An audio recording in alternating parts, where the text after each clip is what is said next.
Hey guys, I hope you've had a blessed day today and that you have been able to set some time aside in your schedule to spend just time in the Lord's presence as well as in His Word.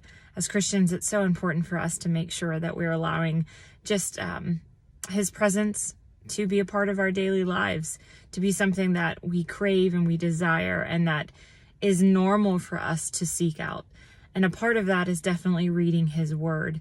There's an intimacy that comes from reading His Word that is unlike anything else that we've experienced, and it's a beautiful thing. It's something that brings encouragement, but at the same time can challenge us. So let's talk about the Word today. The daily reading for today was Proverbs chapters 4 through 6. I want to specifically just bring up chapter 6 real quick, verses 16 through 19. What's interesting about these verses here is we see that what's brought up is 7 things that the Lord hates. Now, the way it's phrased is this, and I'll just read it because it's not too long. There are 6 things that the Lord hates, even 7 things that are an abomination to Him. Haughty eyes, a lying tongue, hands that shed innocent blood, a heart that devises wicked plans, feet that are swift to run to evil, a false witness who pours out lies, and a person who spreads discord among family members. These are things that God hates, so much so that it's written in His Word. So we should pay attention to that, right?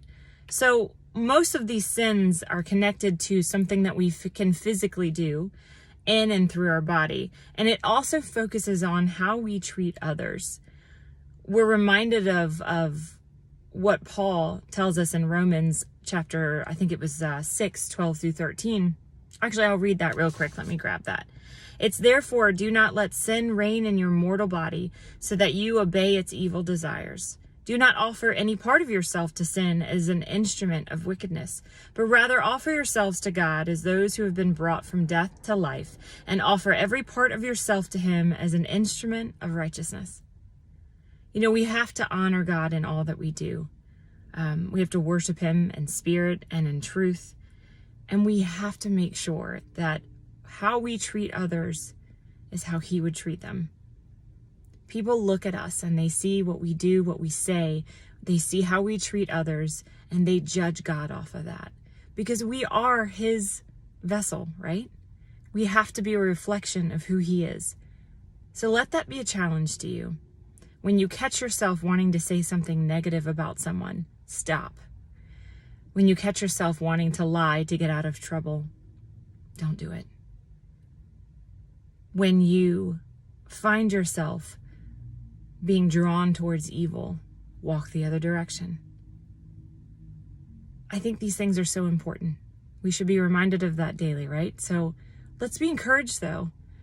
When we find ourselves in these situations and we feel like we're giving in to those kind of sinful desires, what should we do? We should pick up His Word, because it will remind us in what is true and what is worthy of our thoughts, right? So I hope that you can be blessed and encouraged, and that you can be challenged by this, that you can go out and truly be an example of who God is, that people can look at you and not see you, but truly see who Jesus is and what His love is meant to look like.